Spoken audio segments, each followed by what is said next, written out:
K 껍질에 2개, L 껍질 8개, M 껍질에 8개. 자, 항상 전자를 채워지는 순서가 자, 요렇게 된다는 거지. 그래서 요렇게 되는데, 자, 우리가 그 껍질의 에너지 준위를 봤을 때, 자, K, L, M, N. 자, 요렇게 되잖아. 그치? 자, 우리가 항상 여러분들이 꼭 기억해야 될 게 뭐냐. 화학에서 안정하다는 의미. 이거 진짜로 중요한 개념이야. 앞으로 너희가 고등학교 졸업하고 대학 갔으라도 이 개념은 계속 사용이 될 거야. 과학을 한다면은. 자, 안정하다는 의미는 변화가 없다. 그치? 그럼 변화가 적어지려면 에너지는 작아야 된다. 그치?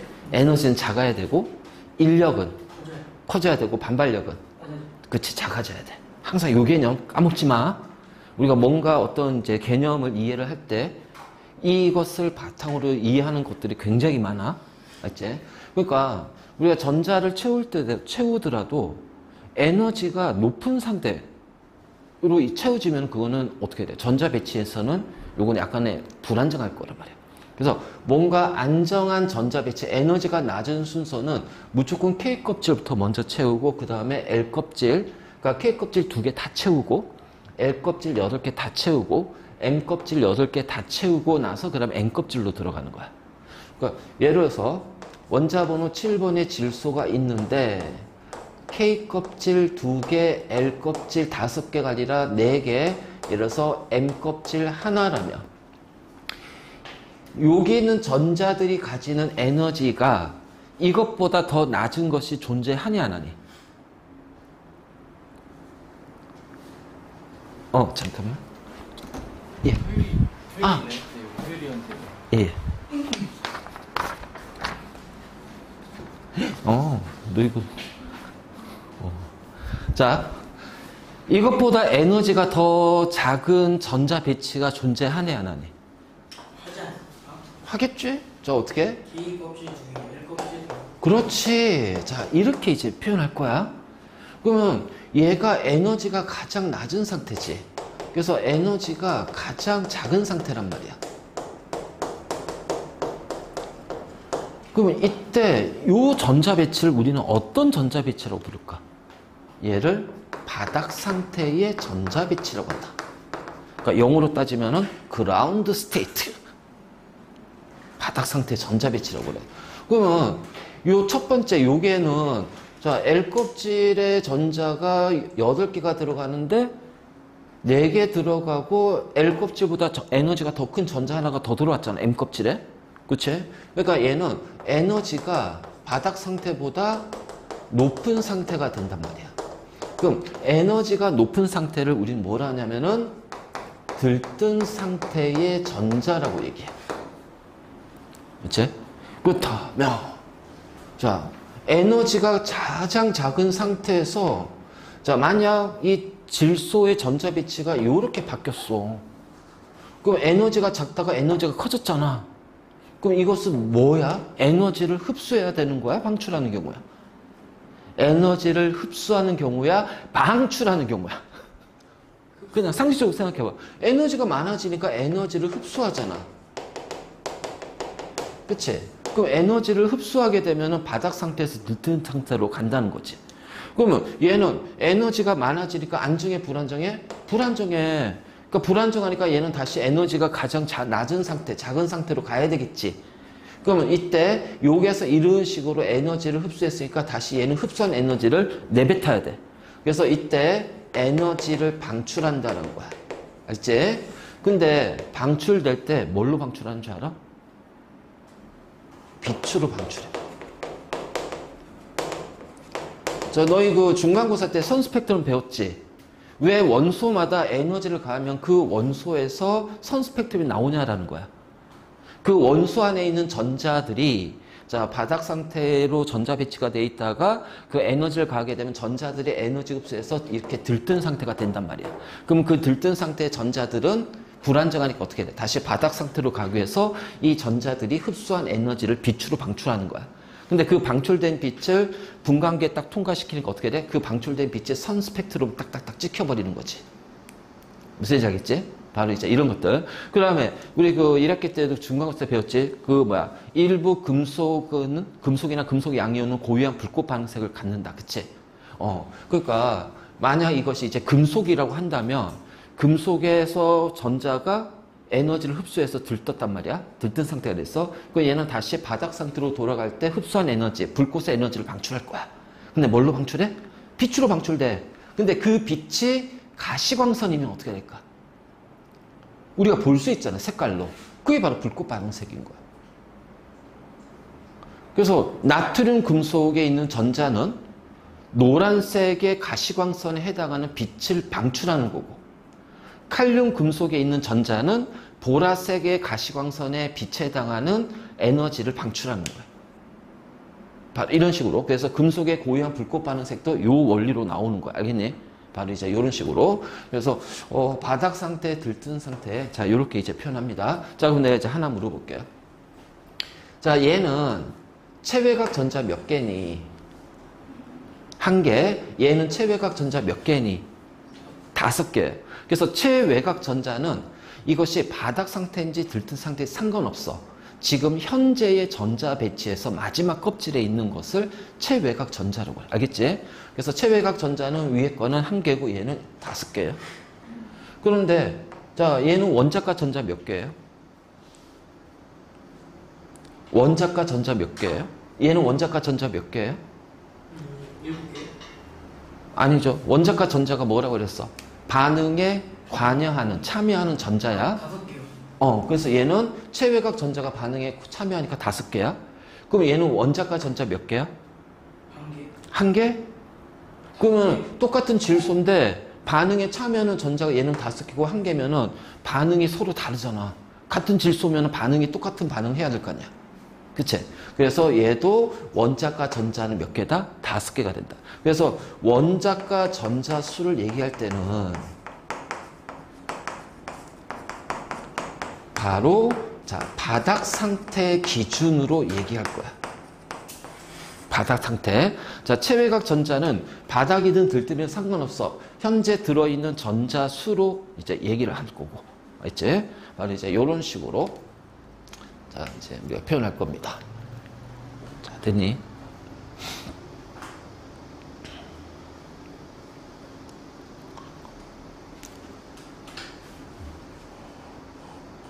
자, 그리고 나서 우리 그 비활성 기체 전자 배치가 가장 안정한 전자 배치다. 그래서 비활성 기체 전자 배치를 갖기 위해서 금속은 전자를 잃고 양윤이 되고, 자, 비금속은 전자를 얻어서 음윤이 되는 거야. 그렇죠?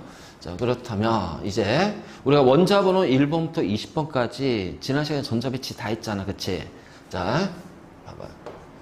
1번 수소, 2번 헬륨, 3번에 리튬, 4번에 베릴륨, 5번 붕소, 6번 탄소, 7번 질소, 8번 산소, 9번 플로린, 10번에 네온, 11번에 나트륨, 12번에 마그네슘, 13번에 알루미늄, 14번에 규소, 15번에 인, 16번에 화, 17번에 염소, 그치?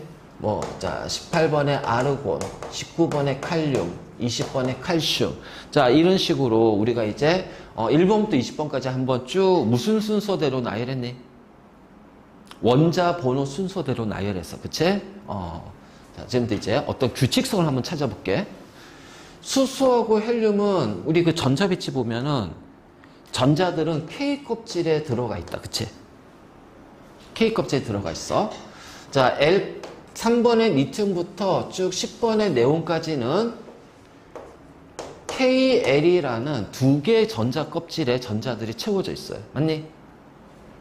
자, 나트륨부터 쭉 가가지고서 아르곤까지는 KLM 3개의 전자 껍질에 채워져 있다. 자, 칼륨부터 쭉 가게 되면 얘는 KLMN. 자, 이렇게 돼 있어. 그러니까 원소들을 원자 번호수로 쭉 나열했더니 일정 간격으로 어떻게 돼요? 전자 껍질 수가 한 개씩 증가한다. 그치? 한 개씩 증가해.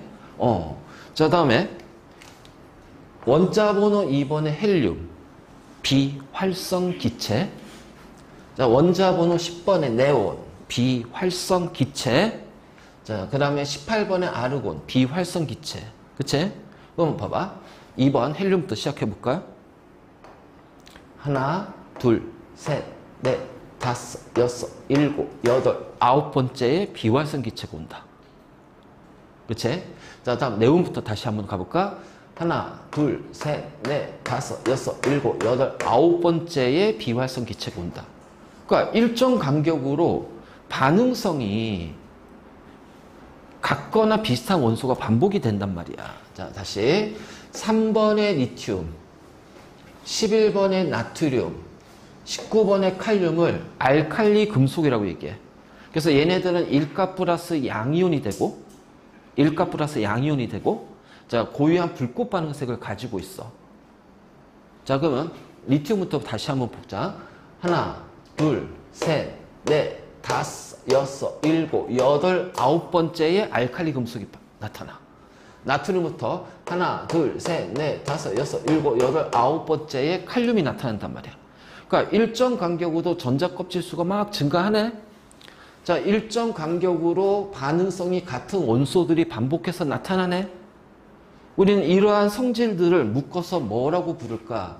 자, 얘를 주기율이라고 한다. 주기율. 그래서 주기율은 원소들을 원자 번호 순으로 나열을 해요.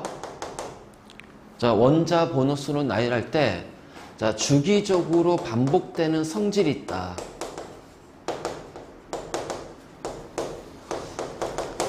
자, 이 주기적으로 반복되는 성질을 주기율이라고 그래. 근데 지금 확인했지만 크게 두 가지가 있어. 자, 일정 간격으로 어떻게 돼? 전자 껍질 수가 증가한단 말이야. 그치? 그 다음에 일정 간격으로 반응성이, 자, 여기서 반응이란 거는, 반응성이란 건 화학 반응하는 거야. 화학 반응.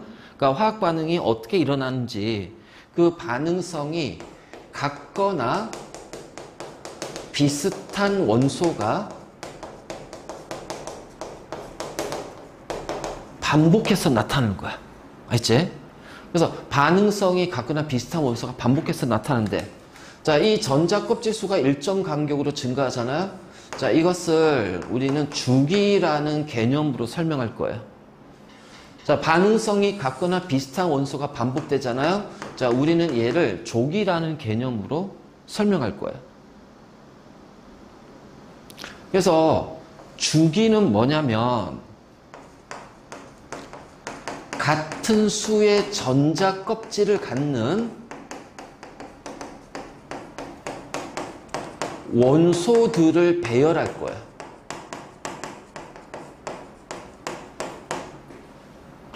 어떻게? 가로줄에다가. 알겠니? 자, 그 다음에 족이라는 것은 반응성이 같거나 비슷한 원소를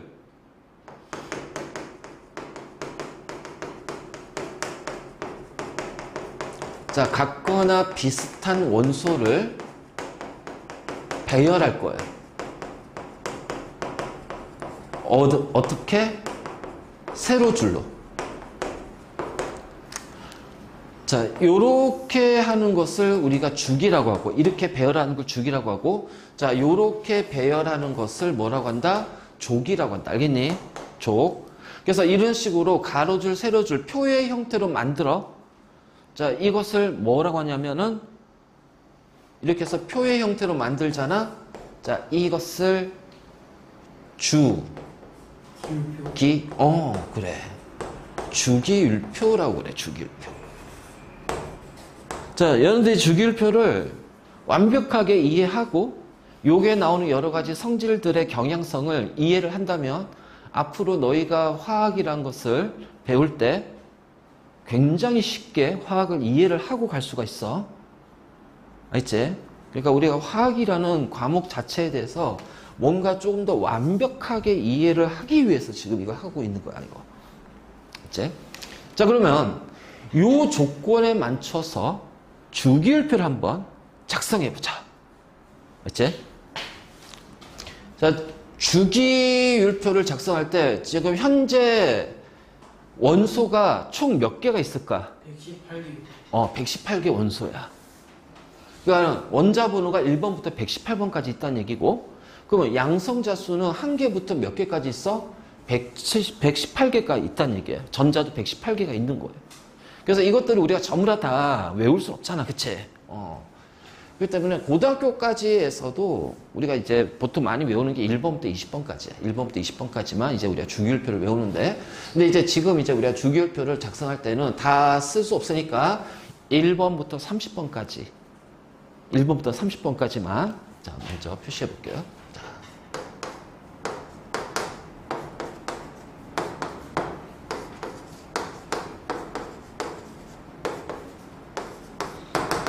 (30번도) 다 쓰지 않을 거야.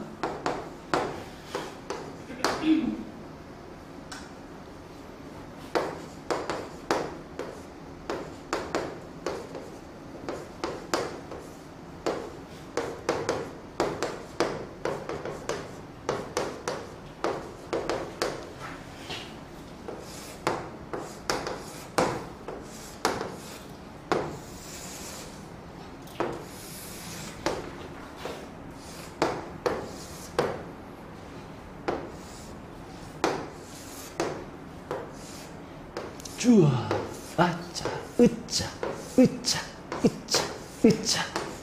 자, 원자 번호 1번 수소부터, 여기에 1번,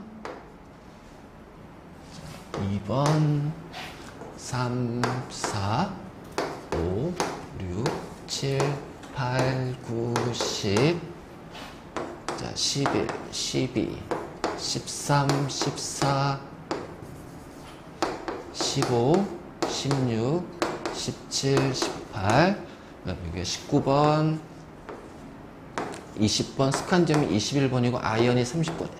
자, 일단 여기까지.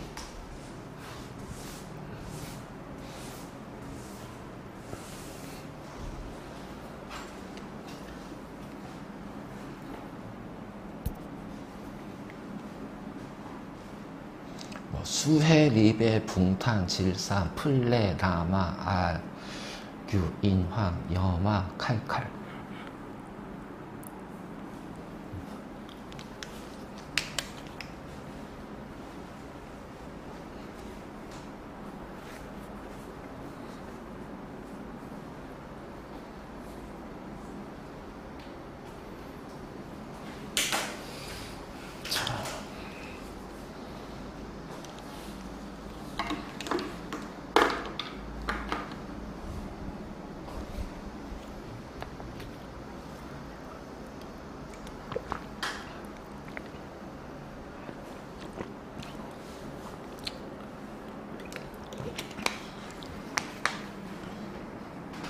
야, 다음 주에 LG하고 롯데 멸망전 한다며. 아니에요. 둘 중에 하나. 저 그러니까 어차피 둘 중에 한 팀은. 저는 인상이랑 직관 가요. 근데 다음 주 토요일 비 온대. 네? 비 온대. 네? 비 온대. 온다고요? 응. 아, 우치되면 그냥 맞고 와야죠. 고생해라, 멸망전. 연패를 하면 좋겠어. 연패. 5연패 하면 좋겠어. 5연패.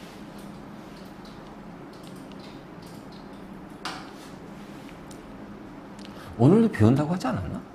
네. 오늘 날씨. 그래서 다음 주에는 중간중간 막 비 오더라고. 오늘부터 시작해서. 자, 1번부터 30번까지야. 그래서 여기가 이제 31, 32, 33, 34, 35, 36 막 이런 식으로 해서 이제 쭉 갈 거야. 자, 일단 수소하고 헬륨 있지? 얘네들을 일주기라고 그래. 일주기. 자, 리튬부터 네온까지를 2주기. 자, 2주기 원소. 나트륨부터 아르곤까지를 3주기. 자, 칼륨부터 이제 4주기. 그래서 쭉 가가지고 몇 주기까지 있냐면 주기율표는 7주기까지 존재한다. 자, 주기율표는 7주기까지 존재. 그러면 1주기는 잘 봐라. 수소하고 헬륨이잖아. 그치? 수소가 헬륨 아니야. 그러니까 얘는 K 껍질 1개고 얘는 K 껍질에 2개야. 그러니까 껍질 수가 몇 개니? 1개란 말이지. 그치? 그래서 1주기는 전자 껍질이 1개야. 자, 2주기 봐봐. 리튬.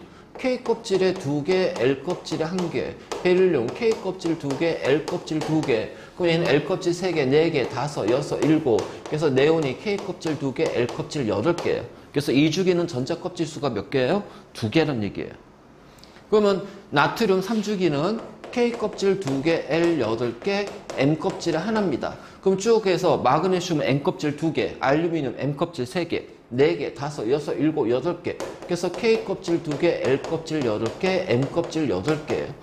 이런 식으로. 자, 그러니까 여기에서 우리가 알 수 있는 게 뭐냐면, 주기수가 바로 뭐가 된다?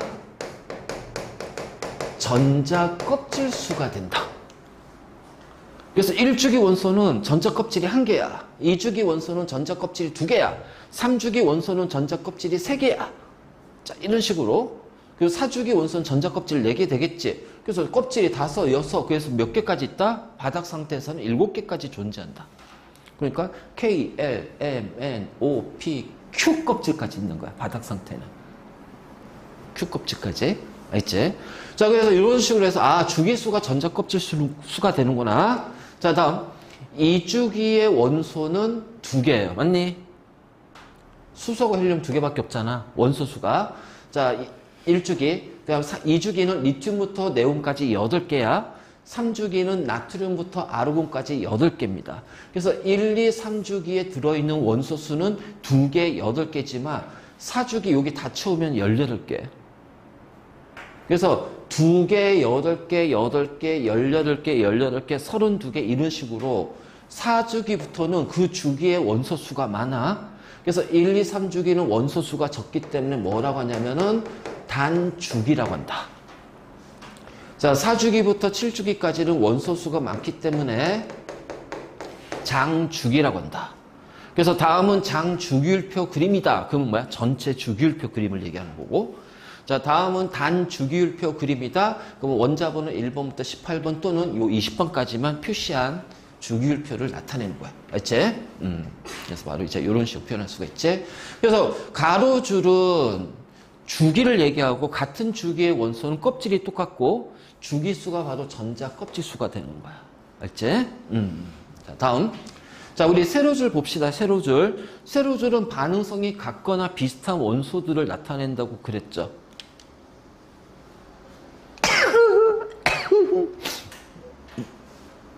네가 내욕했지. 속으로. 예. 재채기하면 누가 내욕한 건데? 그래요? 민성인가? 아닌데? 아닌데. 그럴 리가 없습니다. 그치. 착한 아이죠. 자, 수소부터 이제 우리 세로줄 족을 갈게. 1족. 1족.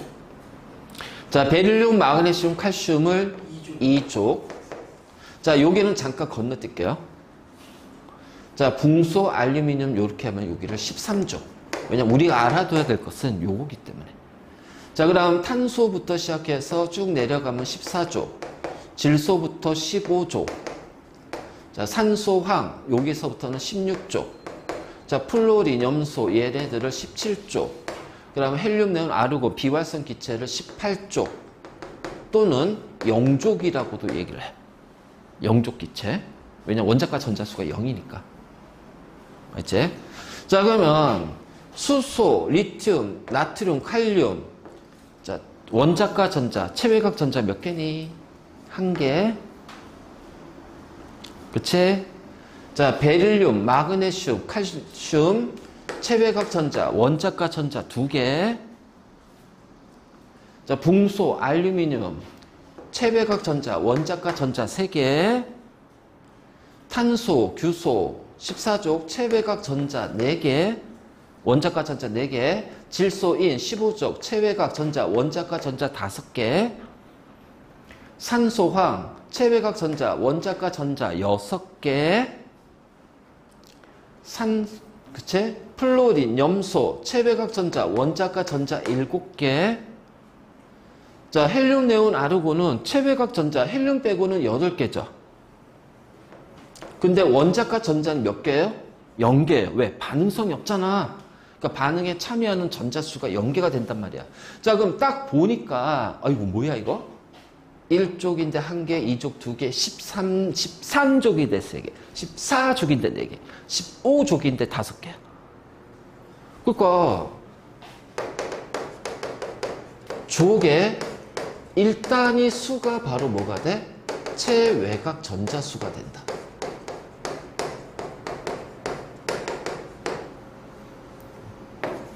예를 들어서 3주기 14족이야.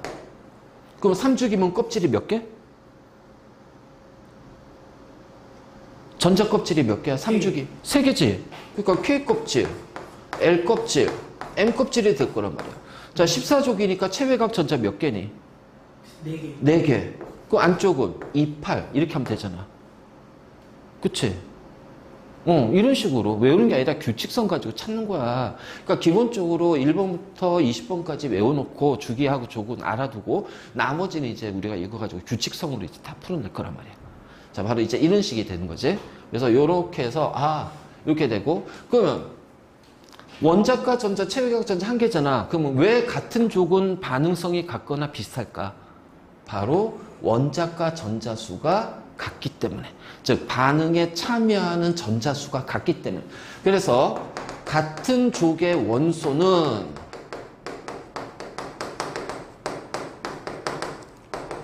반응성이 같거나 비슷해. 자, 이유는 뭐야? 같은 족이면 뭐가 같다? 원자과 전자수가 같다라는 거죠. 자, 원자과 전자수가 같기 때문에, 즉 반응에 참여하는 전자를 원자과 전자라고 그래.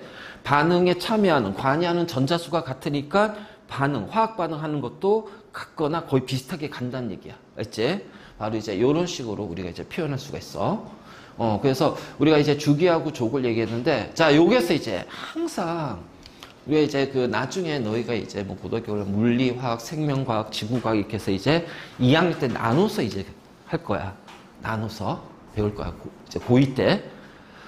그러면 이제 이게 물리하고 화학을 비교하면은 물리는 예외적인 것이 없어. 예외가 없어. 그러니까 딱 어떤 뭐 뉴턴의 제1법칙, 그럼 제1법칙 적용이 돼요. 예외 없이 적용돼요. 뉴턴의 제2법칙 예외 없이 적용이 돼요. 뭐 이런 식으로. 그러니까 이런 것들은 물리와 관련된 법칙들은 예외가 없는데 화학은 있잖아. 이게 물질을 다루다 보니까 물질의 종류가 워낙 많잖아. 그러니까 이 가끔씩 예외적인 것들이 빠져나온다. 생겨버린다. 예외적인 거. 자, 우리가 일족에 원소하게 되면 수소, 리튬, 나트륨, 칼륨. 자, 이렇게 갈 겁니다. 이게 일족이니까요. 그치? 일족이니까. 근데 웃긴 거 뭔지 알아? 수소는 비금속이야. 자, 리튬, 나트륨, 칼륨은 금속이고, 그래서 리튬은 빨간색의 불꽃 반응색, 나트륨은 노란색의 불꽃 반응색, 칼륨은 보라색의 불꽃 반응색. 자, 얘네들은 있잖아. 어떤 특징인 줄 알아? 물에다가 주먹만한 나트륨 덩어리를 던지잖아. 그러면 어때? 폭탄이 펑 하고 폭탄 터지는 것처럼 물기름이 솟아오르면서 물하고 엄청나게 반응 잘해. 근데 수소기체는 물하고 반응해? 안 하거든. 그러니까 일족에는 포함이 되지만 수소는 나머지 리튬, 나트륨, 칼륨하고는 반응성이 전혀 다르다. 알지? 그러니까 이게 참 예외적인 거야. 그래서 일족의 원소 하면은 수소를 포함시키지만, 자, 수소는 나머지 일족의 원소들하고 반응성이 전혀 다르기 때문에 우리는 얘를 구분하기 위해서 일족에 뭐라고 얘기하냐면은 알칼리 금속이라고 표현한다. 그럼 이때는 뭐야? 수소는 뺀다. 그래서 이때는 리튬, 나트륨, 칼륨. 자, 이렇게 들어갈 거야. 그래서 일족에 원소하게 되면 수소를 포함시키지만, 일족에 알칼리 금속이야. 그럼 그때는 수소를 빼고 얘기하라는 거지. 그래서 이제 이 족의 명칭은 다 있어. 그래서 우리가 이제 1족 같은 경우 이제 수소 빼고 알칼리 금속이라는 단어를 표현을 많이 써요. 자, 그다음에 베릴륨, 마그네슘, 칼슘은 알칼리 금속, 1족의 알칼리 금속하고 좀 비슷해. 그래서 얘네들을 알칼리 토금속이라고 그래요. 자, 이건 외울 필요는 없어요. 그냥.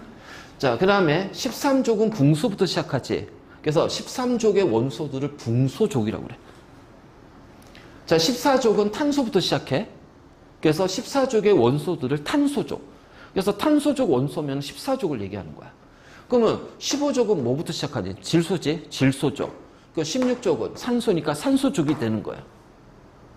자, 그런데 17족은 플로린부터 시작하니까 플로린족이라고 해야 되잖아. 아니, 명칭이 따로 있어. 할로젠 원소라고 그래. 17족. 내가 쓰는 것은 이게 나오는 표현들이니까 그래. 그치? 자, 그리고 18족을 뭐라고 한다? 비활성 기체. 그래서 이런 식으로 이제 우리가 족의 명칭을 얘기해. 그래서 있잖아. 지금, 여기 스칸디움부터 아연까지는 내가 지금 쓰지 말라고 그랬잖아. 빼라고 그랬잖아. 빼고 얘기하잖아. 자, 왜 그러냐면은 1족, 2족, 13족부터 시작해서 18족의 원소들을 보면 1족은 원자과 전자, 체외각 전자 1개야. 자, 2족은 2개야. 13족 3개야. 그러니까 족마다 원자과 전자 수가 고유하지. 그래서 얘네들은 그 족마다 원자과 전자 수가 고유하다는 거야. 즉 반응성이 고유하다. 그러니까 반응성이 고유하기 때문에 반응성을 통해서 몇 쪽의 원소냐를 구분할 수가 있는 거야. 물에 넣었더니 펑 하고 물과 반응해. 불꽃 반응성이 나와. 그러면 얘는 다 1족이 되는 거예요. 그러니까 이런 식으로 어떤 반응성을 통해서 얘를 몇 쪽의 원소라고 구별할 수가 있어. 그래서 1족, 2족, 13족부터 18족이야. 그래서 얘는 구분할 수가 있다. 알겠지? 그런데 스칸디움이 3족이거든. 자, 아연이 12족이거든. 자, 3족부터 12족은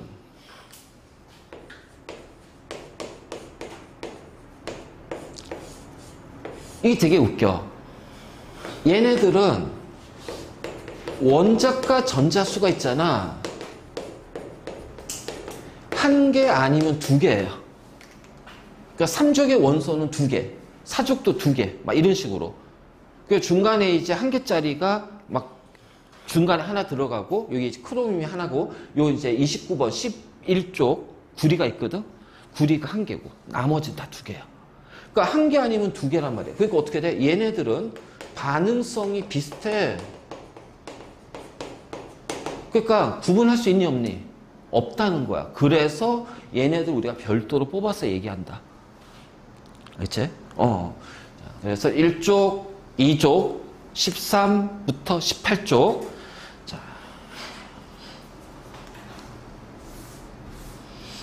자, 그리고 하나 더 얘기하면은 3족부터 12족은 몇 주기부터 시작해? 몇 주기부터 존재하는 거야? 주기율표에서? 2주기. 3족부터 18족이 있어 없어? 2주기. 아, 그래요? 3주기 있어 없어? 4족이요. 그렇지. 얘는 4주기부터 시작이 된단 말이야.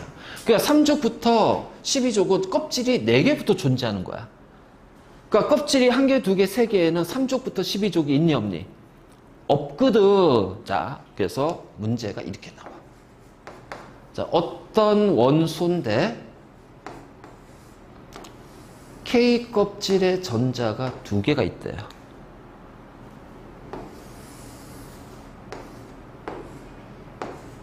자, 이렇게 주어져요. 그래서 보기에는 얘는 2주기, 4족이다. 맞니? 저 껍질이 KL 2개니까 2주기 맞잖아요. 체외각 전자, 원자과 전자 4개잖아요. 그러니까 뭐야? 4족이네. 아니지, 4족이야. 몇 족이 돼야 돼요? 14족이 돼요. 왜? 사족은 몇 주기야? 4주기부터 존재한다. 그래서 이게 문제로 나와. 이런 것들. 그래서 우리가 이제 전자배치할 때 뭐 K 껍질 했지만 실제적으로 다 이렇게 그려서 가야 돼. 근데 언제 그리겠니? 못 그리잖아. 언제 이거 다 그려서 공부할 거야. 그래서 우리는 이런 식으로 한 다음에 얘를 이제 이렇게 바꾸는 것만, 그러니까 이렇게 주어지면 K 껍질에 2개네, L 껍질에 4개네, 이런 식으로만 찾기만 하면 돼. 알지? 바로 이제 이런 식이 되는 거야. 자, 됐니? 그래서 일단 우리가 주기율표에서 주기와 족이 어떤 건지 알았어. 자, 이게 바로 주기고 족이야. 이제 자, 다 됐어. 이제 이 주기율표 빼고 이제 나머지 다 지우려고.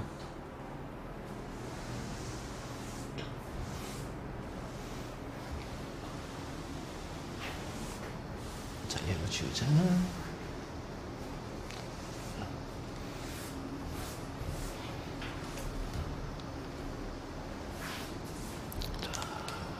내가 빨갛게 묶어버릴게요.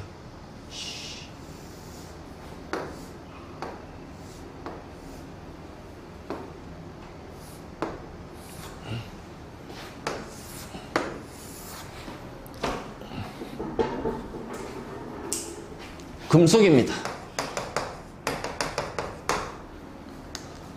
자, 파란 걸로 묶어버릴게요. 자, 이게 이제 몇 가지 있어. 자, 그리고 나서 나머지는 뭐냐? 자, 비금속이야. 그러면 자, 우리가 요거 있잖아. 빨간 걸로 묶어버린 여기가 금속이고, 자, 요 파란 거 몇 개 뺀 나머지가 비금속이라고 그랬지? 그러니까 금속, 비금속이야. 그쵸? 자, 얘를 뭐라 하냐면은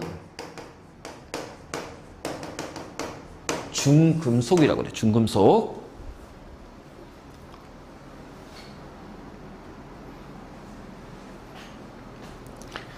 자, 일단 우리가 주기율표의 원소를 크게 뭘로 구분하냐면은, 자, 크게 구분하는 것이 금속과 비금속으로 크게 구분한다. 알겠지? 금속하고 비금속. 그럼 이제 우리가 이제 딱 봤을 때 여러분들의 주기율표를 봐봐. 자, 금속은 여러분들의 왼쪽에 많이 분포되어 있니? 오른쪽에 많이 분포되어 있니? 왼쪽이지. 그래서 왼쪽.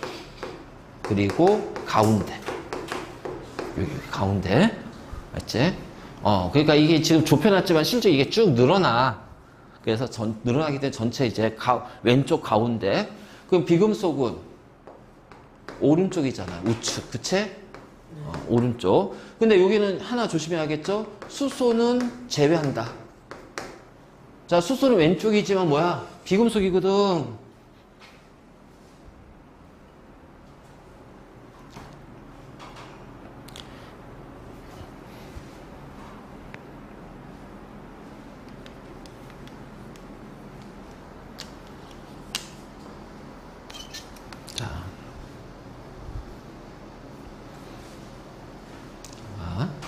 왼쪽 가운데. 자, 금속은 우리 지난주에 전자 배치하면서 금속은 뭐야? 전자를 잃고 양이온이 된다고 그랬어. 맞니? 그렇지? 그러면 비금속은 뭐냐면 정확한 뜻은 이거야. 요 B자가 무슨 B자야? 안일비. 그럼 금속이 아닌 거야. 금속이 아닌 거 다 비금속이야. 다시 말해서 뭐야? 양이온이 안 되면 뭐다? 비금속이다. 그 양이온이 안 된다는 얘기는 뭐가 되는 거야? 음이온이 되거나 이온 자체가 안 되거나. 자, 이온 자체가 안 되는 거 하나가 있어요. 뭐지? 원자? 아니, 18조. 18조. 얘네들은 안정한 전자 배치니까 양이온도 안 되지만 음이온도 안 돼. 그러니까 양이온이 안 되니까 비금속에 포함시키는 거야. 알겠지? 자, 그래서 이 이제 금속, 비금속을 이렇게 이제 얘기하고요. 자, 그 다음, 여러분들 금속은 특징이 뭐지? 앞으로 우리 금속은 그냥 일반적으로 계속 나와. 자, 우리 2학기 때 이제 넌 했구나, 열. 자, 금속은 열을 전달 잘해. 네. 그래서 비열이 작아. 예. 왜 그래요? 야, 너 기말고사 본 지 얼마 안 됐어? 아, 까먹었어. 아, 까먹으면 어떡해. 까먹을 수도 있죠. 아니지. 까먹으면 안 되지. 기본적인 거 까먹으면 안 돼. 세세한 거 아주 막 일부 이렇게 이건 잊어먹을 수 있어. 근데 메인이 되는 큰 흐름은 절대 까먹어서는 안 된다. 그게 쌓이고 쌓여야 나중에 학년이 올라오면서 그게 실력으로 나오는 거야. 항상. 그래서 항상 내가 있잖아. 기본적인 것들 강조하잖아. 그건 까먹으면 안 되는 거야. 자, 금속은 있잖아. 자유롭게 움직이는 전자가 있어. 무슨 전자야? 자유전자가 있어. 그래서 금속은 있잖아. 얘가 자유전자가 있어요. 하지만 비금속은 자유전자가 없어요. 그럼 자유전자가 금속 안에서 막 돌아다니니까 어떻게 해야 돼? 전기와 열을 전달하잖아요. 그래서 전기와 열 전도성을 가져요.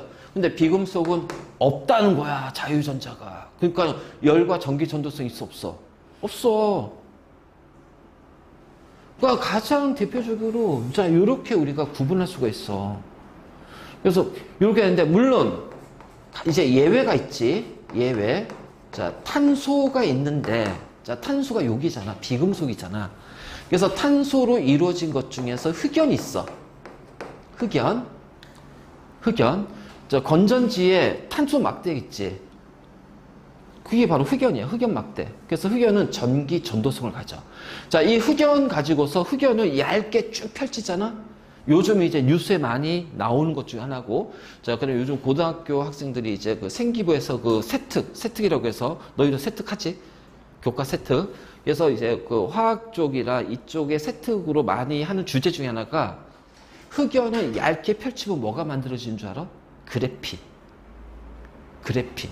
그래서 이 그래핀은 흑연의 전기 전도성을 가지고 있고 얘는 굉장히 단단하고 그래서 이걸 이용해서 여러 가지 우리가 이제 첨단 과학에 사용이 된다는 거야. 그래서 그래핀을 요거를 이제 쉽게 이제 뽑아내는 걸 발견한 사람이 그 방법을 찾아내는 사람이 노벨상을 타기도 했고. 바로 이제 그리고 이 그래핀에 대한 연구가 우리나라에서도 굉장히 전 세계적으로 굉장히 앞서 나가고 있는 상황이야. 그래핀. 자, 바로 이제 이런 거. 그래서 예외는 흑연이 있다. 탄소로 이루어진 흑연이 예외다. 그리고 그 흑연으로 이루어진 그래핀도 전기 전도성을 갖는다. 항상 예외는 있다고 그랬어. 알겠지? 바로 이제 이렇게. 자, 그래서 금속하고 비금속 구분했습니다. 자, 금속, 비금속. 알겠지? 자, 이건데. 아니, 금속하고 비금속만 있으면 되지. 저기 중금속이란 놈이 있네? 오씨, 뭐야, 중금속. 자, 그래서 더 중금속. 자, 그 금속이 영어로 뭐야? 메탈이야, 메탈.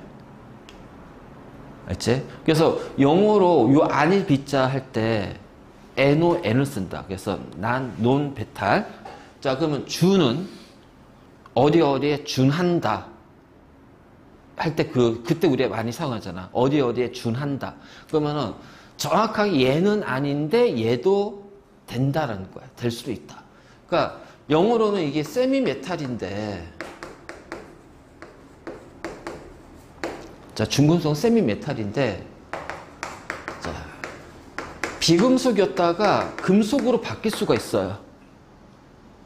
알지? 그러니까 비금속이면은 쉽게 말해서 전기 전도성이 없어. 근데 금속으로 확 바뀌어. 그러면 전기 전도성을 가져. 그러니까 금속하고 비금속의 성질을 모두 갖는 거야. 가질 수 있는 거야. 자, 이게 바로 이제 중금속이야. 요게 해당하는 원소가 뭐가 있냐? 붕소, 규소, 저마늄. 또는 우리가 게르마늄이라고 하는데 지금 이제 저마늄이라고 그래. 그래서 이런 붕소, 규소, 저마늄 뭐 몇 가지 더 있지만 그래서 얘네들은 자 뭐냐면 전기 전도성이 없다가 온도나 압력을 가하게 되면 전기 전도성을 가져요. 그래서 이러한 성질을 이용해서 뭘 하냐면은 우리 반도체 원료로 사용돼. 반도체 원료.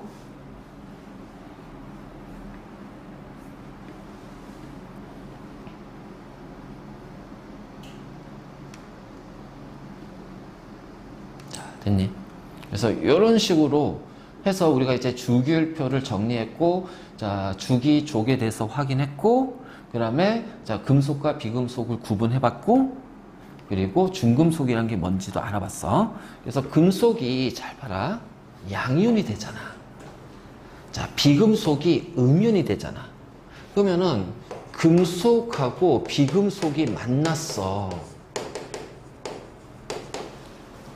그럼 금속은 뭐가 돼? 양이온이 될 거 아니야. 비금속은 음이온이 될 거 아니야. 자, 그럼 양이온은 플러스를 띄고 음이온은 마이너스 띄고 있어요. 그럼 둘 사이에 뭐가 나타나요? 전기적 인력이 나타나요. 그래서 둘이 붙어버려요. 그래서 이 둘이 딱 서로 붙어버려요. 이걸 무슨 결합이라고 해요? 이온 결합이에요. 그러면 금속하고 비금속이 있으면 이온 결합하겠네?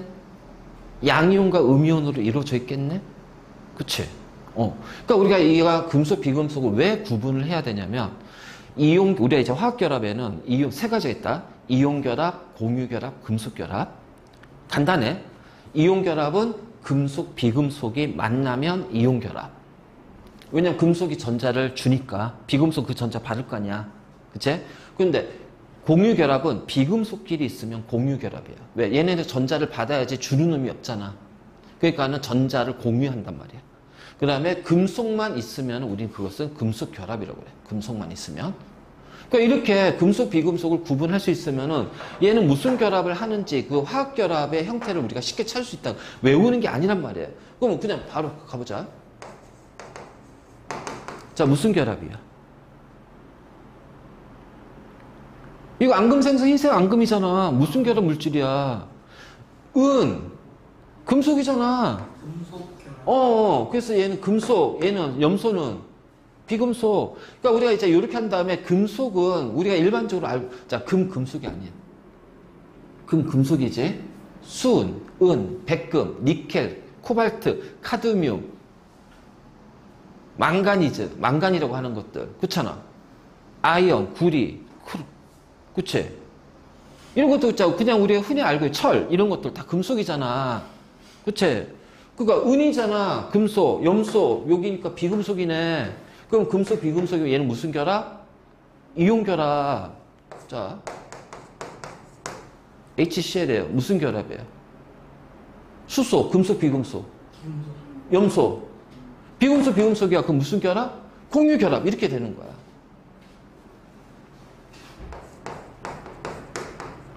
포도당이야. 무슨 결합? 이게 포도당. 우리 광합성 할 때 배웠잖아. 호흡하고.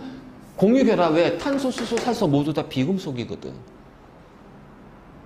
그러니까 이렇게 구분하면 돼. 그러니까 생판 모르는 것이 튀어나와. 이런 것이 있어. 이거 처음 보잖아. 그치? 세상에 물질은 너무나 많고 그 물질을 표현하는 화학식도 엄청나게 많어. 그걸 우리가 언제 다 알 거야. 그치? 비금속, 금속이네. 그럼 금속, 비금속이니까 무슨 결합이야? 그렇죠. 이온 결합인 거예요. 그냥 이런 식으로. 그치? 자. 무슨 결합이에요? KMnO4. 과망가니즈산 칼륨. 금속, 비금속이잖아. 그럼 얘는 이온 결합인 거야. 황산이야. 무슨 결합? 공유 결합. 비금속.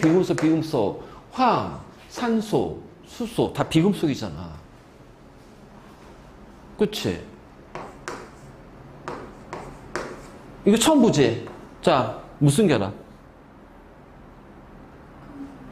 그쵸? 염소, 비금속, 산소, 비금속. 공유 결합인 거예요, 그냥.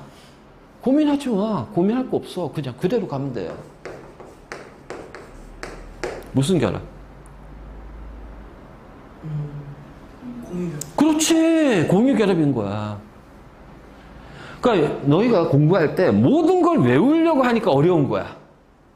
모든 걸 외우려고 하니까 어렵고 외워도 금방 까먹어. 헷갈려서.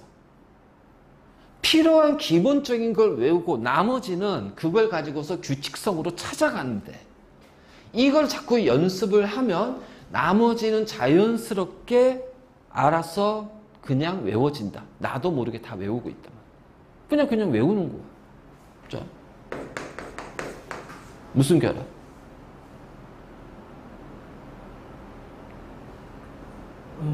공유결합? 공유결합이에요. 비금속이니까 고민할 필요 없어.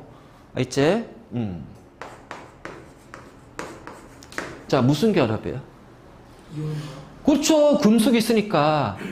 그러니까 이렇게 생각하면 돼. 아, 화합물에 금속이 있으면 무슨 결합이다? 그렇지. 이렇게 하면 돼. 별거 없어. 별거 없어. 이로 써볼까? 자, 무슨 결합? 이온결합? 그렇지. 왜? 칼슘이나 금속이 있으니까.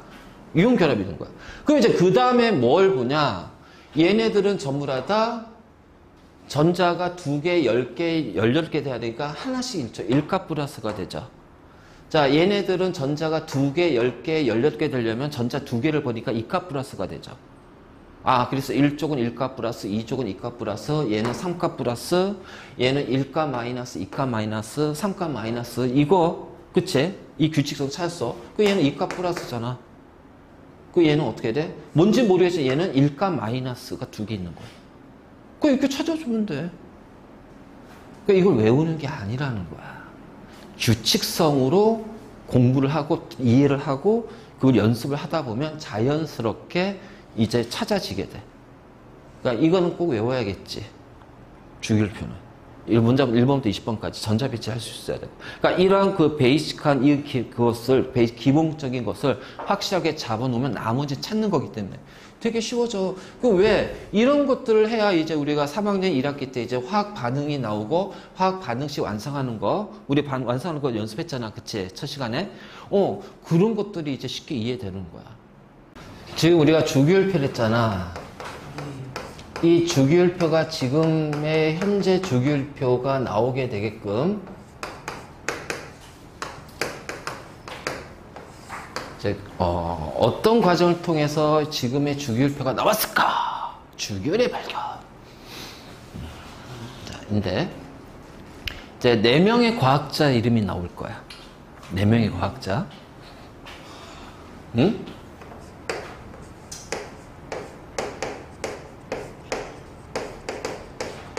자, 데베 라이너라는 과학자는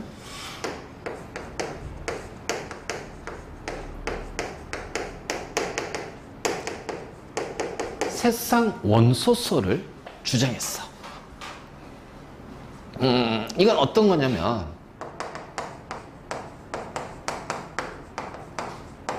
자, 같은 족에 세 원소가 있거든. 자, 같은 족에 세 원소가 있는데 이게 이제 어떤 일정한 규칙성을 가지고 있더란 얘기야. 자, 여러분들 이제 우리 그 물질의 성질이라는 표현이 나올 거야. 물질의 성질. 우리 이제 2학기 때 물질의 성질에 대해서 배울 거거든. 2학기 때. 자, 물질의 성질은 크게 2가지가 있다. 하나는 화학적 성질. 자, 또 하나는 물리적 성질이라는 것이 있어. 자, 화학적 성질이 뭐냐? 이 물질은 화학 반응이 어떻게 일어나지?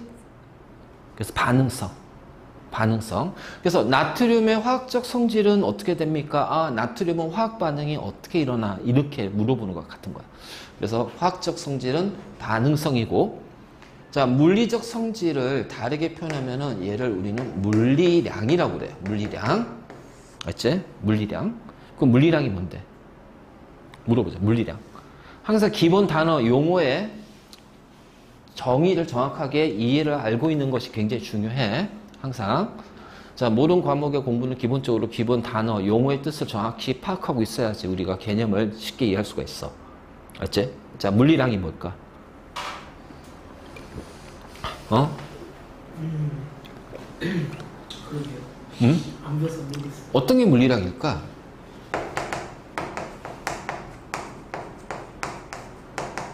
측정값. 측정값이 물리량이야. 알지? 그러면 측정값인 이 물리량도 두 가지로 우리가 나누죠. 자, 하나는 있잖아. 그 물질의 종류마다 고유한 값을 갖는 경우가 있어. 그러니까 물질마다 고유해. 그런데 어떤 경우는 그 종류와 상관없이 종류와 무관하다는 거야. 그러니까 쉽게 말해서 우리가 질량 같은 경우는 뭐 100g의 물, 200g의 물, 똑같은 물이지만 막 변할 수가 있겠지. 종이도 뭐 1cm짜리로 잘라면 1cm 길이의 종이, 뭐 10cm 길이의 종이. 그러니까 이런 것들은 종류와 상관없이 그냥 그 값이 막 변해요.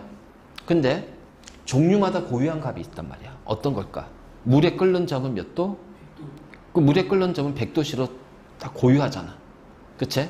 자, 물에 어는 점은 몇 도? 0도씨. 그러니까 물질마다 그 값이 딱딱딱 고유하게 정해져 있어. 그래서 녹는 점, 끓는 점, 뭐, 그 다음에 밀도, 이런 것들. 그 다음에 이제 우리 비열 배웠지? 비열, 용해도. 자, 이걸 이제 우리가 이제 이 물질의 특성에, 자, 이 고유한 값이 있고, 그래서 이것을 이제 우리는 물질의 특성이라고 해요, 특성. 자, 요거를 이제 자세하게 우리 2학기 중간고사 시험범위야, 여기가. 알지?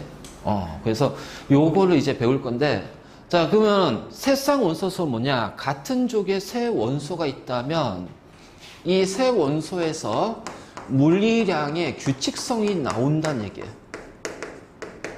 그러니까 어떤 측정값이 있어서 그 측정값의 규칙성이 나온다. 뭐가 있을까? 자, 우리 이거 리튬, 나트륨, 칼륨. 그 뭐야 이거? 일족의 세 원소가 있을 거야. 그치? 일족의 세 원소. 자, 한번 비교해 볼게요. 자, 질량수가 있어. 질량수. 자, 질량수가 뭐였지? 양성자수와 중성자수의 합이다. 그치? 그래서 리튬은 질량수가 7이야. 나트륨은 질량수가 23이에요. 자, 칼륨은 질량수가 39입니다. 저 양성자수와 중성자수를 합한 값들이 이렇게 된대. 그러면 어떤 규칙성이 있을까? 나트륨의 질량수 23은 리튬의 질량수와 칼륨 질량수를 더했을 때 얘를 2로 나눈 값이 되는 거야. 가운데 원소의 물리량은 나머지 두 원소의 무슨 값을 갖는다? 중간값을 갖더라. 이 얘기지? 그러면 원소 썰이야. 자, 썰이 있고요. 잘 들어. 여러분들 썰 있고 뭐 무슨 썰. 자, 무슨 규칙. 자, 무슨 원리. 자, 무슨 법칙. 자, 이런 것도 있을 거 아니야. 그치? 그 얘네들의 구분을 어떻게 하냐는 거지. 그러니까 예외적인 것들이 썰은 너무 많다. 그러니까 안 맞는 것이 너무 많다. 맞지? 자, 규칙은 조금은 있다. 자, 원리는 거의 없다. 자, 법칙은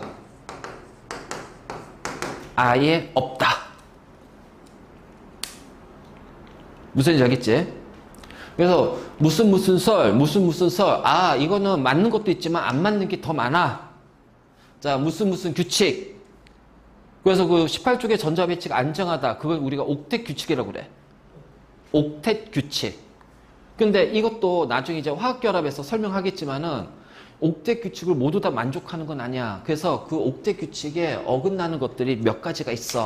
그래서 옥텟 법칙이라고 안 하고 옥텟 규칙이라는 거야. 안 맞는 게 조금은 있기 때문에. 그리고 이제 무슨 원리 이런 것들이 있어. 그래서 고등학교 가면 이제 원리라는 것들을 많이 배우게 될 거예요. 원리라는 것들. 그 얘는 예외가 거의 없다.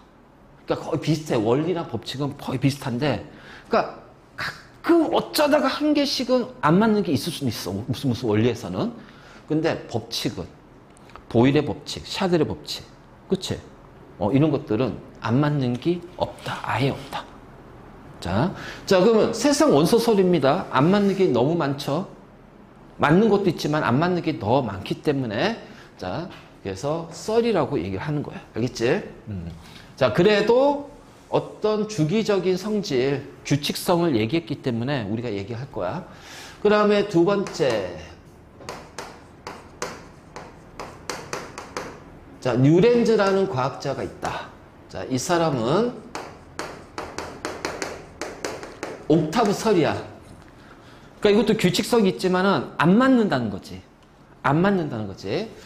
자, 왜냐면 이 뉴렌즈의 옥타브 설이 나왔을 때 당시에는 18쪽이 발견이 안 됐습니다.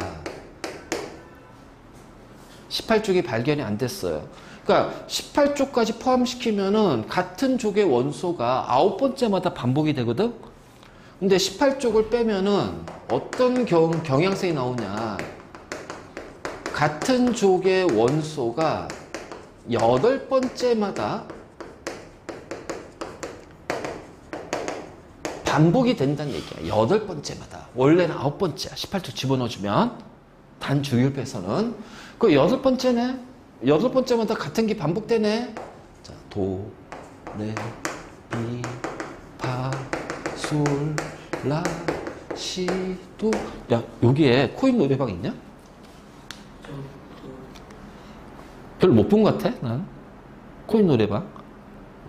그 몇 년 전에 있었던 학원은 지하에 코인 노래방이 있어가지고, 학원 건물 2층인데, 지하에 코인 노래방이 있어, 지하에. 애들. 시끄러워. 근데, 수업하다가 그랬잖아. 쉬는 시간에 한 10분, 15분 주거든? 그 남학생들은 가끔 가다가 튀어가서 노래 한두 곡 부르고 올라. 그래서 뭔가 막 땀이 젖어 있어. 막 희식되면서, 헉대면서. 그러니까 그 쉬는 시간 빨리 가가지고 노래 막 한 뭐 2곡 부르고, 2-3곡 부르고 막 올라오는 거야. 근데 여기 와서는 코인 노래방을 거의 못 본 것 같아. 자, 내게 마지막에 1,000원에 3곡이었나 그랬던 것 같은데. 괜찮잖아. 그러면 1,000원에 3곡이면 가서 그냥 쉬는 시간에 딱 3곡 부르고.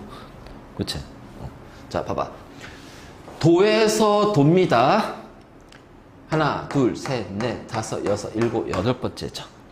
그래서 여기가 한 옥타브가 되죠. 그래서 옥타브설이야. 문제 풀 때 음표 그림 나오잖아. 그럼 이건 무조건 옥타브설이다. 음표 그림 나오면. 나올 거야. 안 나오면 안 나오는 거고. 왜냐면 문제가 많으니까. 자, 그 다음 세 번째.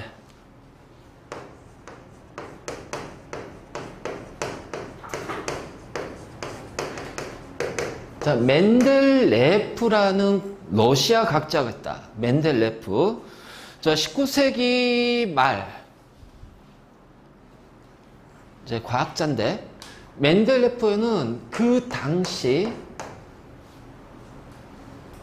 약 60여 개의 원소가 발견이 됐거든. 자, 지금은 118개잖아. 그래서 가끔 문제 120개 나와도 그냥 약 120개 해도 돼. 알겠지? 그래서 문제는 120개라는 표현이 막 나올 거야. 그 옛날 문제는 114개라고 그래요. 왜냐면 원래는 114개였다가 한 3, 4년 전에 4개가 더 막 들어가서 118개로 다 바뀌어버렸어.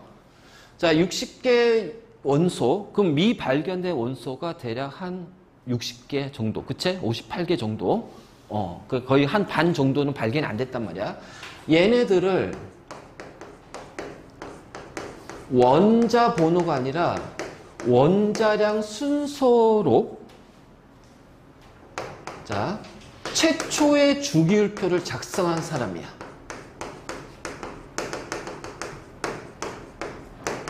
그러니까 우리가 주기율표라는 형태를 처음으로 만든 사람이 누구다?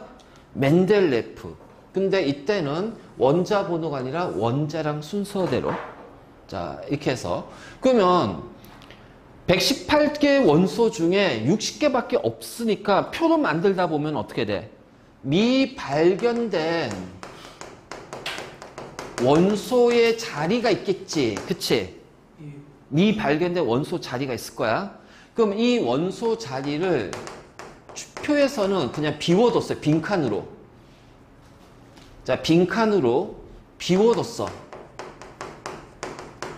자, 멘델레프는 어떻게 생각했냐면은, 여기에 빈칸이 들어가야겠다 생각한 거야. 왜?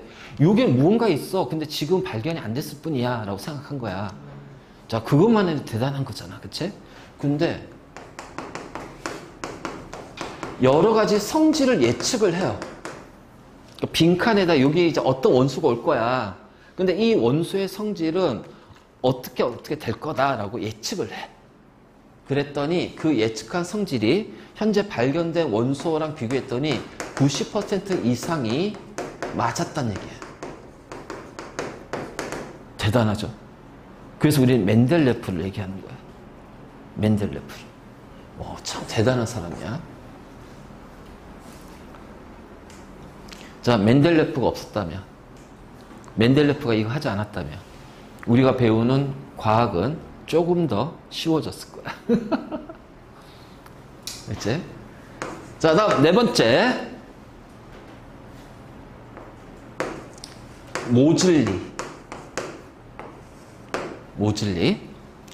자, 모즐리는 20세기 초반 영국 과학자입니다. 자, 이 사람은요, 원소마다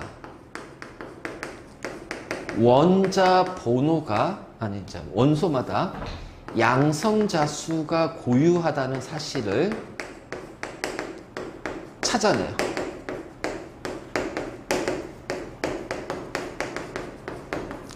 그러니까 모든 수소 원자에는 양성자가 1개가 있고, 모든 헬륨 원자에는 양성자가 2개 있고, 자, 이런 식으로 원소마다 양성자수가 고유하다는 걸 찾아냈어. 그래서 이 양성자수를 원소를 구별할 수 있는 번호로 놓자. 그래서 얘를 뭐라고 하자? 원자 번호라고 하자. 그래서 원자 번호라는 것이 나오게 된 게 누구야? 모즐리야, 모즐리. 그래서 모즐리는 이 원자 번호 순서대로 주기율표를 작성합니다. 자, 이게 원자 번호 순서대로 주기율표 작성하잖아. 그러니까 쉽게 말해서 우리가 현재 사용하고 있는 현대 주기율표의 시초야.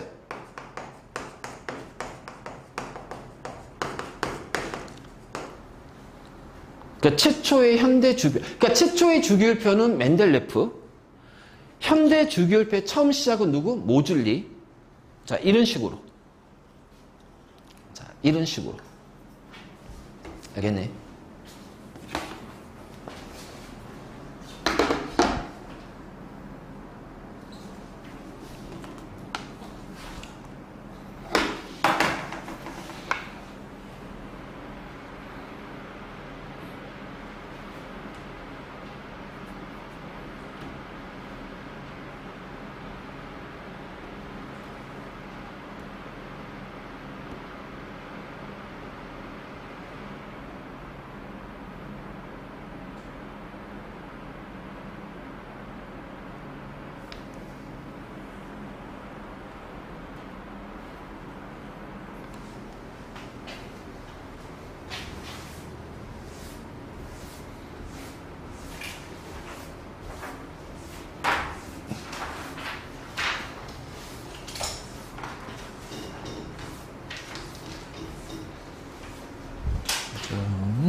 자, 이거 나간 프린터블 봐봐. 그래서 이 문제에서 3번 같은 문제, 현재까지 약 110종류의 원소가 발견됐다. 이렇게 나올 수도 있어. 알겠지? 맞는 거야. 자, 원소의 종류는 물질의 종류에 비해서 적어요, 많아요? 적죠. 왜요?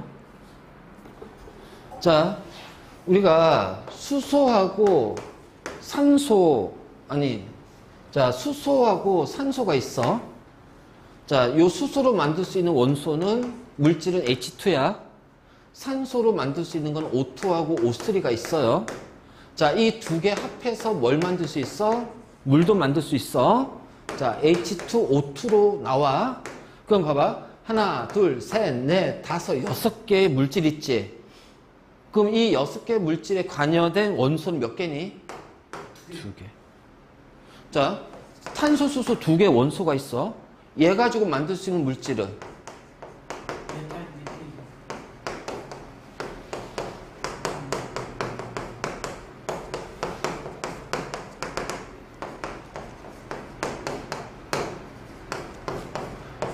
드럽게 많아.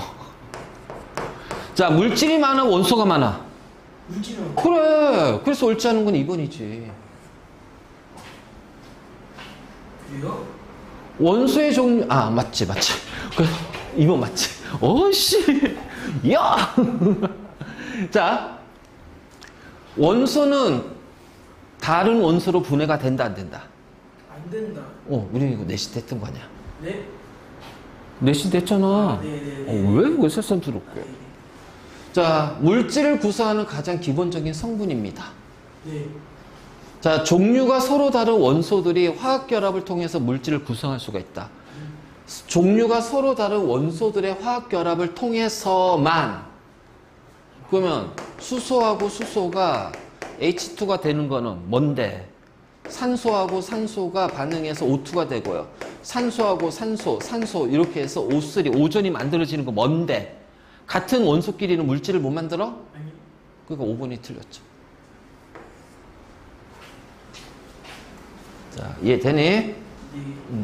그래서 자, 이제. 자, 5번 문제 봅시다. 자, 그림은 수소 원자의 보호의 모형에서 전자 껍질과 에너지 준이야. 그러면 여기가 첫 번째 껍질이니까 여기가 K 껍질이 되지. 여기가 K 껍질. 자, 여기가 L 껍질, M, N. 자, 이렇게 됩니다. 그래서 전자는 껍질에만 존재해요. 그러면 여기에는, 자, 요 자리에는 전자는 존재할 수 있다, 없다? 그래, 존재 못해요. 자, 요 자리에서는 자, 존재하지 않아요. 자, 원자 핵에 가까운 껍질일수록, 자, 이렇게 갈수록 어떻게 돼요? 에너지 준위가 작아지죠? 또는 어떻게 돼? 요걸 기준으로 낮아지지. 얘는 높아지지.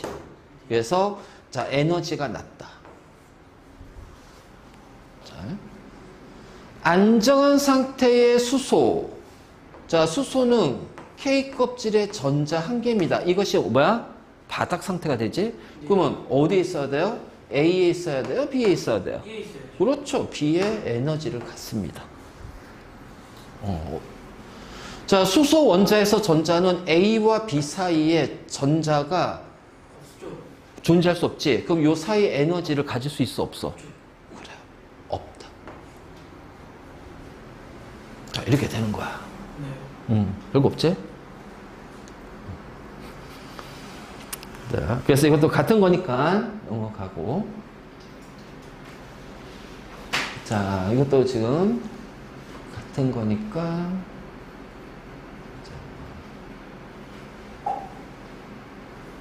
자, 우리 9번 볼까? 자, 원자의 전자 배치 원리야. 자, 어디부터 전자를 채운다? K 껍질. 그치. K 껍질이 가장 멀어요? 아니. 가장 가까운. 자, 왜? 에너지 준위가 가장 작은, 낮은. 그치? 자, 전자는 원자핵 주위에 특정한 궤도. 이 특정한 궤도를 뭐라 불러? 전자 껍질. 그치? 그래서 껍질에만 존재합니다. 자, 첫 번째 전자 껍질에는 최대 몇 개가 채워질 수 있어요? 2개. 그렇죠. 288이죠. 그래서 기억만 답이 되는 거예요. 니은 아니에요? 니은. 뭐야, 니은. 됐자, 니은이잖아, 이제. 니은이잖아. 그치? 자, 원자과 전자에 대한 거야. 자, 원자과 전자는 반응에 관여하거나 참여하는 전자죠. 그래서 결합에 참여합니다. 이것도 화학결합 반응이니까. 자, 원자과 전자수가 같은 원소는 화학적 성질이 같거나 비슷하다. 그치? 자, 18쪽의 원자과 전자수는 가장 바깥 전자 껍질에 있는 최외곽 전자수와 같습니다. 맞니? 아니잖아요. 네. 18쪽의 원소는 원자과 전자수는 몇 개야? 0개예요. 반응에 관여하는 전자가 없기 때문에. 자, 이거. 자, 확인하고. 자, 그러면 이제 이런 식으로 이제 11번 그림이 나와. 자, 지금 산소 원자래. 자, 친절하게 산소라고 주어졌어. 그러면 산소는 원자 번호가 8이잖아. 전자 몇 개야? 에, 왜 이래? 원자 번호가, 그치, 양성자수고 전자수잖아, 원자에서는. 원자 번호 8이야. 그래, 맞아. 옳지 않은 거니까 맞아. 자, 원자과 전자수는 8입니까? 아니요. 아니죠? 얼마예요? 하나, 둘, 셋, 넷, 다섯, 6개죠? 2번이 틀렸지. 자, 산소는 반응성이 크기 때문에 금속과 비금속하고도 거의 대부분 쉽게 반응합니다. 그치? 그래서 이게 금속하고 비금속하고 반응하잖아. 이거 굉장히 빠르게 반응해. 그럼 그게 뭐야? 연소라고 해. 연소. 알겠지? 그 다음에 지각을 이루는 대부분의 광물이 규산염. 너희 그 저기 뭐죠? SiO2. 이 중1 때 나오지 않나? 지각 중1 때 배우잖아. 지각이. 중1 때 배웠잖아. 아, 그렇네. 그렇네요. 그렇지? 자, 탄수화물, 단백질 등 생물체의 영양소 및 에너지원을 구성하는 주요 원소. 맞습니다.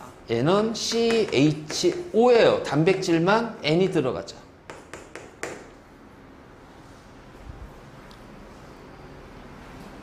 그래서 요거 2학기 중간고사 동물과 호흡할 때 나와.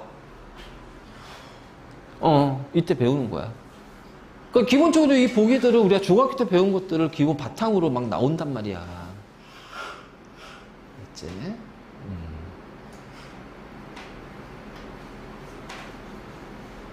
자, 13번. 자, X는 이주기고 원자과 전자수가 6개야. 그러니까 X는 이주기니까 껍질이 2개지. 네. 자, 원자과 전자수, 최외곽 전자수가 6개니까 2, 6. 산소. 그치? 그래서 X는 8번 산소가 됩니다.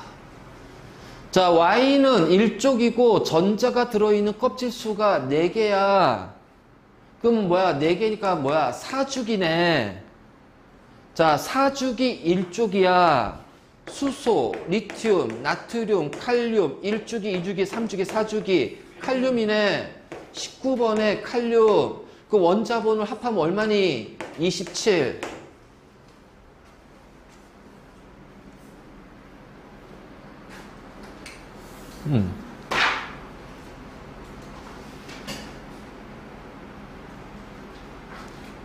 자, 14번. 화학적 성질이 비슷한 세 가지 원소의 전자 배치야. 화학적 성질이 같거나 비슷해요. 뭐야? 같은 족이에요. 그러면 최외곽 전자가 8개죠? 네.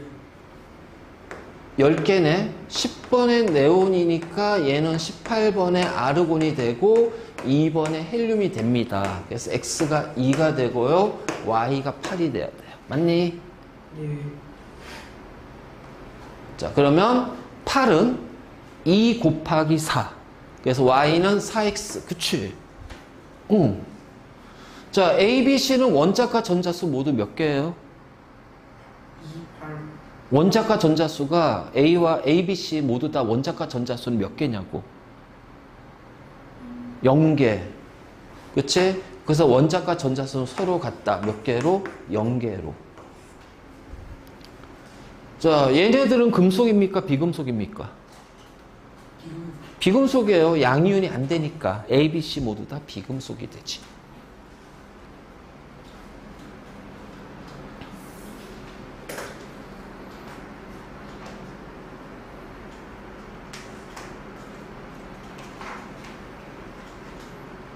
왜?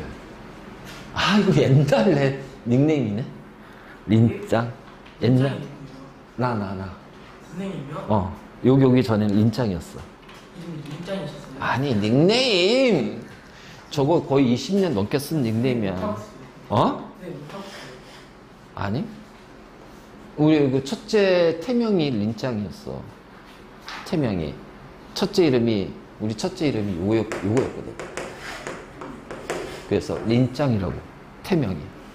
그래서 저 태명을 썼더니, 그래가지고 이제 그 과학 선생님들이 이제 그 게시판 커뮤니티 있거든? 거기에서 그래서 이제 저거 썼단 말이야. 우리 이제 첫째가 태어났습니다. 와. 그랬더니 갑자기 댓글들이 막 달리는 거야. 뭐 산후조리 잘하세요. 왜냐면 보통 린짱 쓰면은 보통 여자 선생님으로 오해한 거야, 여자로. 그렇잖아. 그래서 산후조리. 그러니까 나를 아는 선생들은, 나를 알고 있는 선생들은 막 우습게 죽는 거야, 막. 그러니까 결국 뒤에 누가, 린짱쌤은 남자쌤입니다. 막, 이거 안 고쳤네? 그래서 이제 여기 오면서 이제 파키로 바꿨잖아. 저거 20 몇 년 쓴 거야, 20 몇 년 쓴 거야, 저거. 20 몇 년 동안 내가 저 린짱이라는 닉네임을 썼어. 그래서 학원에서도 그 수강교우가 그 학원에서 린짱쌤이야, 린짱쌤. 그 아직도 이제 예전 애들이 이제 전화 오잖아. 그럼 린짱쌤! 막 그러는 거야. 그리고 전화 와, 아직도. 자, 주기율의 발견 과정입니다. 최초의 주기율표를 만든 사람은 누구? 그 뭐였지? 5글자. 멘델레프. 모줄리 아니잖아요. 모줄리는 원자 번호 순으로 만든 사람이고요. 자, 데벨라이는 새쌍 원소설. 그치? 자, 멘델레프는 원자량이 증가하는 순서대로. 그렇지. 그래. 없어. 별거. 딱히 없는 거야. 시험 문제가 이렇게 나오진 않을 것 같습니다. 이제 여기서 이제 조금씩 이제 어려운 것들이 이제 툭툭툭툭 들어갔지. 아니, 뭐 이건 별거 없고. 이게 멘델레프가 만든 주기율표야. 이런 식으로 만들었어, 멘델레프가. 자. 이제 이거지. 20번 문제. 자, 그림은 어떤 기준에 따라서 원소들을 배열을 했어. 그래서 새로운 주기율표를 만들었대요. 자, 수소 헬륨이고요. 자, 리튬 베릴륨이고요. 붕탄 질산 풀레가 되고요. 남아알 이렇게 또 바꿨고요. 2번. 자, 그러면 봐봐. 원자량. 자, 원자량은 아닌 것 같습니다. 원자량은 아니야. 왜냐면 원자량 순서대로 한 거면 이게 중간에 막 바뀌는 것이 있어. 자, 그러면은 전자껍질수 1개. 자, 2개, 2개. 3개, 3개. 이거 안 맞잖아. 그치? 자, 원자가 전자수 1개, 0, 1개, 2개. 이것도 아니네. 뭔가 규칙성이 없잖아. 그치? 자, 그 다음에 5번 봐봐. 양이온이 되기 쉬운 원소와 음이온이 되기 쉬운 원소. 왜냐면 4번, 5번이 되게 헷갈릴 거야. 자, 양이온이 되기 쉬운 원소. 요거 양이온이 되기 쉬운 원소 맞아요. 근데 문제는 음이온이 되기 쉬운 원소는 자, 얘 아니잖아. 그치? 네. 비활성 기체니까. 그건 뭐냐? 얘네들은 비금속, 얘네들은 금속, 자, 얘네들이 비금속, 그치, 비금속, 자, 금속, 비금속. 그러니까 쭉 원자 번호 순을 자, 비금속, 금속, 비금속, 금속, 요런 식으로 배열했네. 그래서 답은 5번이 아니라 4번이 되는 거야. 알지? 그래서 꼭 기억해. 비금속은 금속이 아닌 거야. 그래서 금속은 양이온이 되지만 비금속은 양이온이 안 되는 거. 즉 음이온도 되고 이온이 안 되거나 음이온이 되거나 이온이 안 되거나 이게 비금속이야. 이제 이렇게 그렇지? 자, 23번 봐봐. 이제 이게 전체 주기율표입니다. 자, A가 수소예요. 자, 요 B가 1족, 2족이에요. 알겠지? 자, 그 다음에 C, D, E, F 이렇게 주어졌지?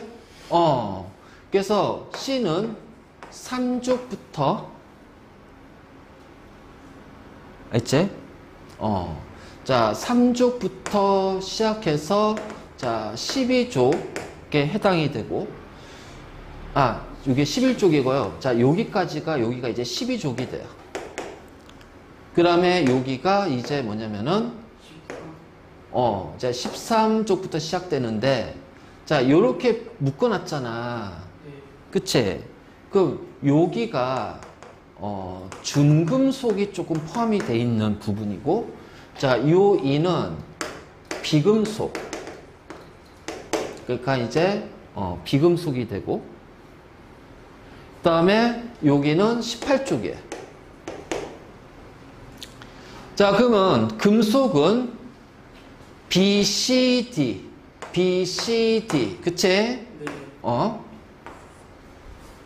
자, 중금속도 금속에 포함되기도 하니까. 자, AEF는 음이온이 되기 쉽다? 아니, F는 아니잖아. 네. 자, E의 원소는 B보다 원자과 전자수가 크니 작니? 작아요. 아니지. 1족, 2족이 원자과 전자 1개, 2개잖아. 자, 여기는 3개부터 몇 개야? 7개 아니야. 원자과 전자수가. 그러니까 기억 디귿이 돼야지. 자, 이렇게 이제 이렇게 그 주기율표 그림이 막 주어지기로 해.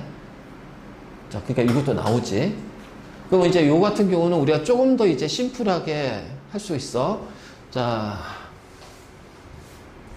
여기가 수소 1족, 2족, 3, 4, 5, 6, 7, 8, 9, 10, 11, 12, 13족에서 요 A가 바로 금속이에요. 자, 비금속입니다. 그래서 A는 금속이고 B는 비금속이에요. 그러니까 여기서는 중금속도 다 뺀 거예요. 알겠지? 중금속을 비금속에 포함시키고. 자, 탄소는 금속이야, 비금속이야? 비금속. A가 아니라 B가 돼야지. 그래서 B는 비금속이야. 뭐야? 자, 금속은 힘을 가하면 잘 부서져? 금속의 특징이 뭐냐면 힘을 가하면은 부서지는 게 아니라 힘을 가하는 대로 잡아당기면 길게 늘어나, 뽑혀. 또 누르면 넓게 퍼져. 그래서 뽑힘성, 퍼짐성을 가지고 있다. 그러니까는 잘 부서지는 게 아니다. 자, 그 다음에 비금속은 흑연을 빼고는 열과 전기 전도성이 없다고 그랬잖아요. 네. 그치? 자, A는 금속입니다. 자, 실온에서 모두 고체예요. 실온은 25도씨야. 잘 들어. 모두가 아니라 고체로 대부분. 자, 그건 뭐야? HG가 뭔지? 수는 액체야. 알겠니? 자, 수는 액체로 존재. 그러니까, 자, 지금부터 이제 우리가 단주기표를 하나 그럴 텐데, 단주기표 우리가 외워야 될 게 이거야.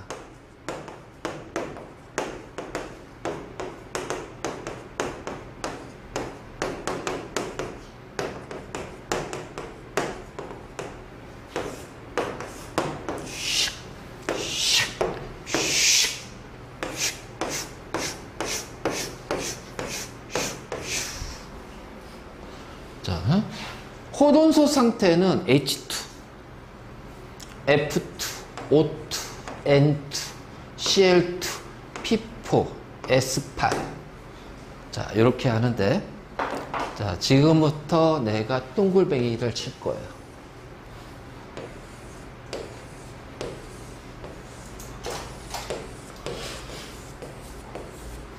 자, 얘가 지금 25도씨에서 얘는 무슨 상태로 존재한다? 기체 상태로 존재한다. 그러니까 18쪽은 비활성 기체니까 말 그대로 그냥 기체잖아. 자, F2CL2 그래서 플로린 기체, 염소 기체, O2 산소 기체, N2 질소 기체, H2 수소 기체. 알지? 자, 다음 수은하고 Br2 브로민이라고 그래. 브로민. 얘는 액체 상태로 존재한다. 그러면 나머지는 25도씨에서 무슨 상태로 존재해? 고체 상태로 존재. 그냥 가끔 가다가 이제 상태를 물어볼 거야. 네. 상태 물어봤을 때는 이렇게 해서 이제 구분 해둬야 돼. 그리고 나중에 왜 그러냐면 요거 하나 둘 셋 넷 다섯 개는 공유 결합해서 굉장히 많이 나올 거야. 자, 알아두면 돼. 자, 있지? 자, 그래서 요거는 이제 같은 거니까 자, 계속 이제 이렇게 나오지? 네. 그치? 그래서 이제 주기표 그림이 나올 거야. 그러니까 이제 왜 이 단주기표가 왜 중요하냐면은 내가 이렇게 이걸 외우라고 그랬잖아. 보통은 전체 주기표에서 아까도 나왔지만 실질적으로 이제 세부적으로 조금 이제 까다롭게 내는 건 이 단주기표 그림이야. 자, 여기가 뭐야? 수소, 리튬. 자, 그러면 얘는 산소, 플로린. 여기는 황. 자, 뭐야 이거? 얘는 마그네슘이네. 자, 이주기 원소야. 그럼 이주기 원소니까 여기가 되겠지. 맞니? 네. 자, 비금속이야. 그럼 얘네 F하고 다른 조기야. 다른 조기가 뭐니? 산소밖에 없잖아. 그 C 끝. 알겠지? 이렇게 돼. 자, 그래서